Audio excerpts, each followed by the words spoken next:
Welcome back, everyone. You're tuning into another episode of Podcast and Chill.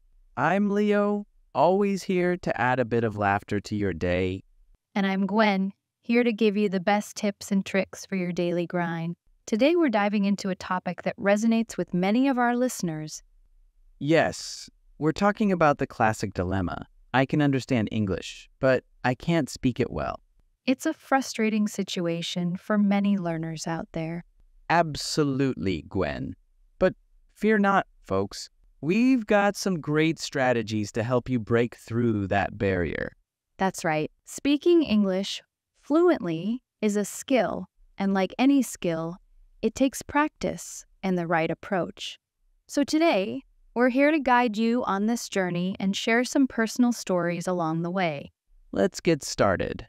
And remember, it's all about taking small steps towards big improvements.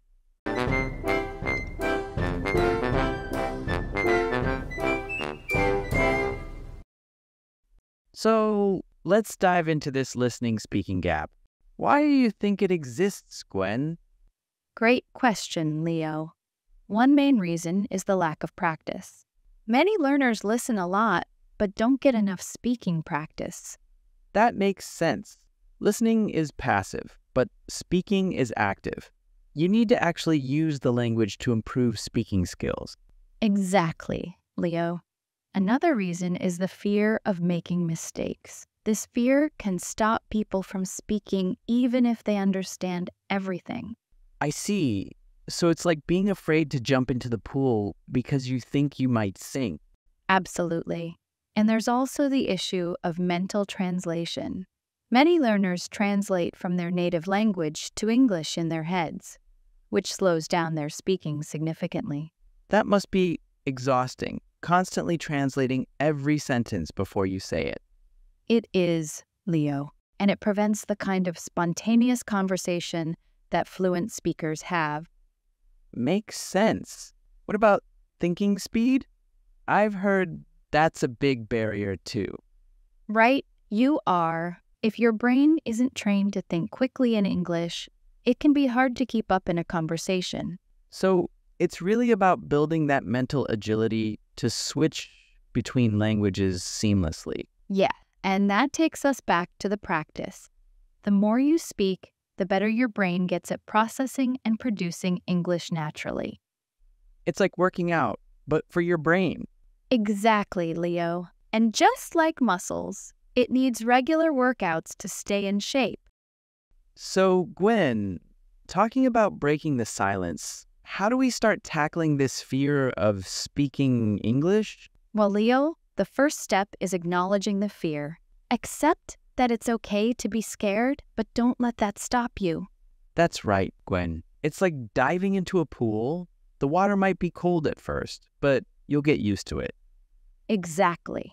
And start with small steps. Maybe practice speaking English with friends or in front of a mirror. I've heard about this mirror practice before. It sounds funny, but effective. It is, Leo. It helps you see your own expressions and slowly builds confidence as you watch yourself improve. And don't forget about recording yourself. Sometimes listening to your own voice can help you notice improvements or areas that need work. True. Also, setting small, achievable goals can make the process less daunting. Like, today I'll learn 5 new words, or I'll start a conversation at the store. Breaking it down like that makes it seem more manageable. What about embracing mistakes? Absolutely essential, Leo. We learn from mistakes, not from being perfect. Embrace them as part of the learning curve. Makes you think of them as stepping stones rather than stumbling blocks. Precisely. And remember, every conversation you start, even if it ends in a mix-up, is a victory. I love that approach. It's turning the journey into something exciting and explorative rather than stressful. Yes, and by speaking out, you're not only improving your language skills, but also your self-esteem. So folks, remember, start small, embrace mistakes, and use every opportunity to practice. That's how you break the silence. And soon enough, you'll find that fear of speaking becoming less and less significant. Moving on, Gwen, let's dive into how our listeners can practice speaking daily. Even when they're alone, there's plenty to do, right? Absolutely, Leo. A great way to start is by narrating your daily activities. Describe what you're doing as if you're in a documentary. That sounds fun. So I could say something like, here we see Leo preparing his morning coffee, a crucial ritual for his productivity. Exactly, Leo. And another method is to use technology. There are plenty of apps that allow you to talk and give you feedback. Apps? Huh? Can they really replace talking to real people? They can't replace human interaction, but they are a fantastic supplement, especially for pronunciation practice. Speaking of which, reading aloud is another excellent practice. It helps with both pronunciation and fluency. So just grab a book and start reading? Any book will do? Well, it's best to choose something at your level, and maybe something fun or interesting to you, so it doesn't feel like a chore. What about talking to your pets? I bet they're great listeners. Absolutely, Leo. Speaking to pets or even to plants can make the practice more entertaining and less stressful. And let's not forget the classic talking to yourself in the mirror. It's a great way to build confidence. I do that all the time, not just for English practice, honestly. Well, that explains a lot, Leo. But seriously, folks, all these methods can help you integrate English speaking into your daily life without feeling too much pressure. So keep it fun, keep it regular, and soon you'll see the improvement. All right, Gwen, let's talk about another fantastic tip, mimicking masters. What's that all about? It's about learning from the best, Leo. Listening to native speakers and trying to imitate their pronunciation and intonation can really help. Like trying to talk like a famous actor or a news anchor, right? Exactly. You can choose someone whose English you admire and listen to how they speak. It's not just about copying, it's about understanding the rhythm and flow of the language. And how can our listeners practice this, Gwen? A good start is to watch videos or listen to recordings. Try to repeat after them, match their tone, and even their facial expressions. So you're saying I should start talking like I'm presenting the evening news? Good evening, ladies and gentlemen. Well, if that helps you improve, why not? But remember, it's about learning the subtleties of pronunciation, not just mimicking for fun. Got it. And it sounds like a lot of fun, actually. Could this help with learning slang and idioms too? Absolutely. By mimicking native speakers, you not only learn standard pronunciation, but also pick up on casual language and cultural nuances that textbooks might not cover. Documentary. Definition: a factual film or program about real events and people. Example: describe what you're doing as if you're in a documentary. Fluency. Definition: the ability to speak or write a language easily, smoothly, and expressively. Example: it helps with both pronunciation and fluency. Integrate. Definition: combine one thing with another so that they become a whole. Example: all these methods can help you integrate English speaking into your daily life. Supplement. Definition: something that is added to something else to improve it or complete it. Example: they can't replace human interaction, but they are a fantastic supplement. Mimicking. Definition: imitating someone's actions, speech, or mannerisms, especially to entertain, ridicule, or learn from them. Example: listening to native speakers and trying to imitate their pronunciation and intonation can really help. What is one method mentioned for practicing English speaking alone? One method mentioned for practicing English speaking alone is narrating daily activities. Describing what you're doing as if you're narrating a documentary, which helps integrate English speaking into daily life and makes the practice enjoyable and less pressured. what are some benefits of using technology for English speaking practice? Technology, particularly apps that allow you to talk and receive feedback, is a fantastic supplement for pronunciation practice. While it can't replace human interaction, it serves as a valuable tool for learners to practice speaking and receive immediate corrections or suggestions, which is essential for improving pronunciation skills.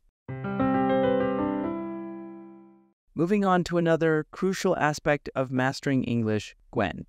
Let's dive into the from passive to active strategy. Sure, Leo. This is about turning passive exposure into active learning practices. It's vital for truly mastering a language. Could you explain more about what passive language reception is?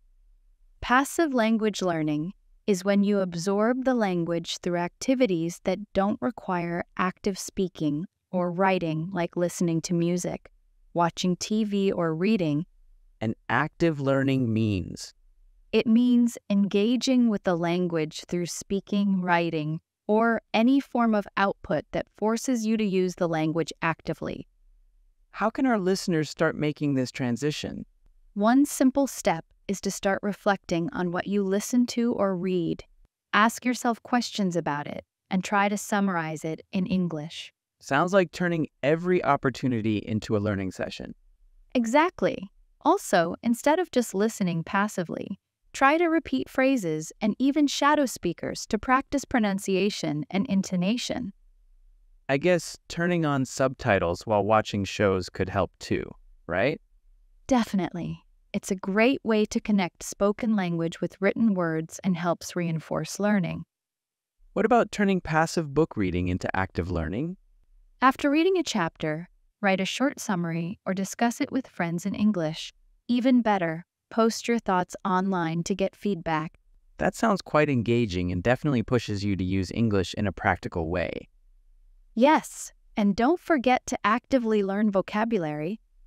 Instead of just memorizing, use new words and sentences and try to use them in daily conversations.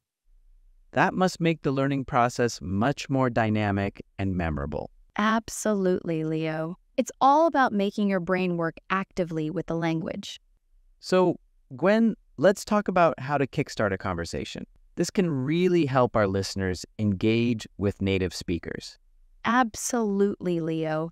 Initiating conversation is often the hardest part, but it's crucial for practicing your English. What are some good conversation starters that our listeners could use? One effective starter is asking about local food recommendations. It's something everyone loves to talk about. That's true. Everyone has an opinion on where to find the best pizza or burger. Another one is asking about what shows or movies they would recommend. It's a great way to learn about cultural preferences, too. Sounds like it could lead to some interesting discussions. Definitely. Discussing hobbies is also a great starter. You can ask, what do you like to do in your free time? That could really open up the conversation. Plus, it's a great way to find common interests. Asking about travel experiences is another good one. Have you traveled anywhere exciting recently? People love sharing their travel stories.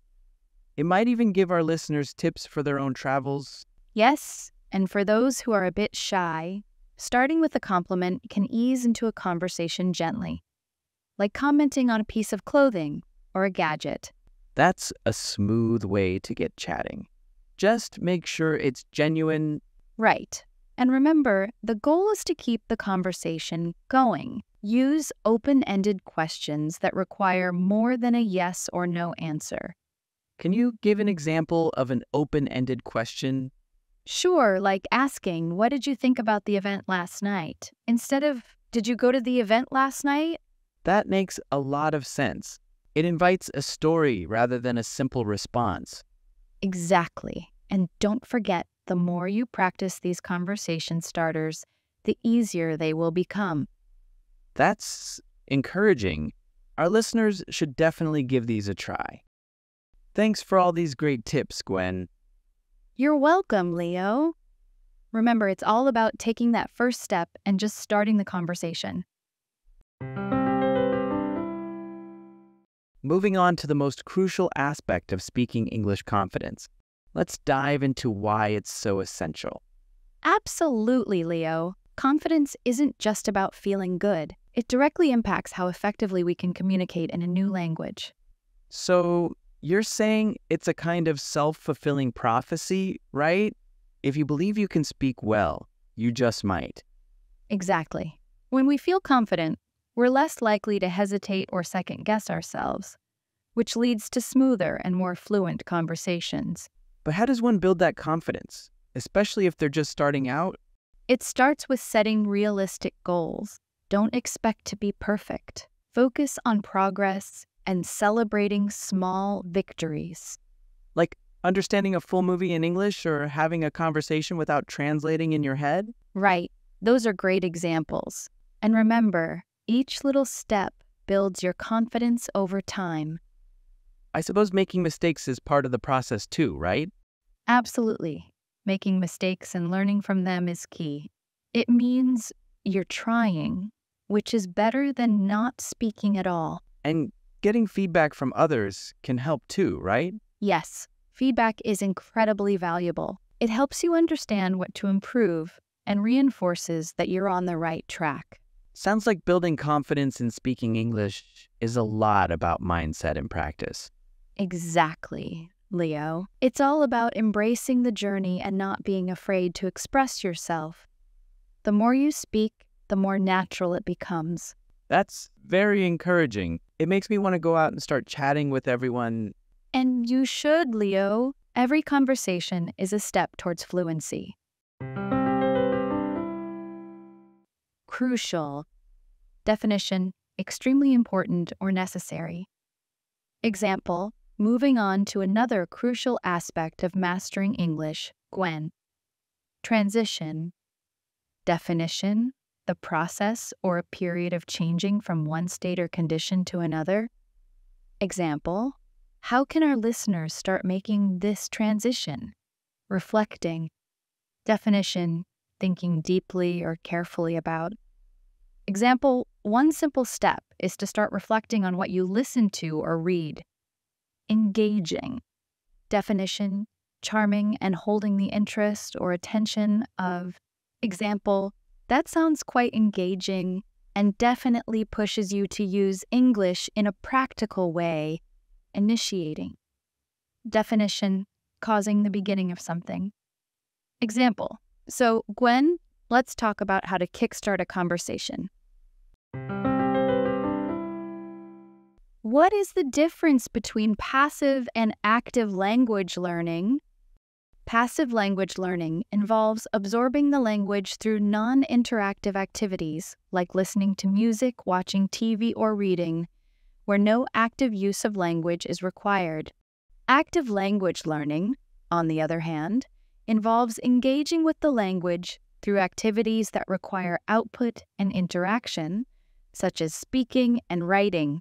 Why is confidence considered crucial in learning to speak English?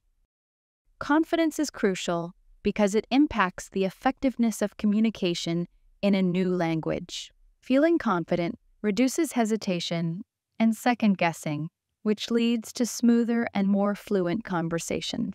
Confidence allows learners to be less fearful of making mistakes, thereby encouraging more practice and interaction. Well, folks, that wraps up today's episode on gaining confidence in speaking English. I hope you all feel a bit more inspired to go out and speak your mind. Definitely, Leo. Remember, everyone, speaking English fluently starts with believing in yourself and embracing every opportunity to practice. Don't forget to subscribe to our podcast for more helpful tips and some good laughs with us every week. And if you have any questions or topics you'd like us to explore, send us a message. We love hearing from our listeners. Until next time, keep practicing and stay confident. This is Leo and Gwen, signing off from Podcast and Chill. Until next time, keep practicing and stay confident.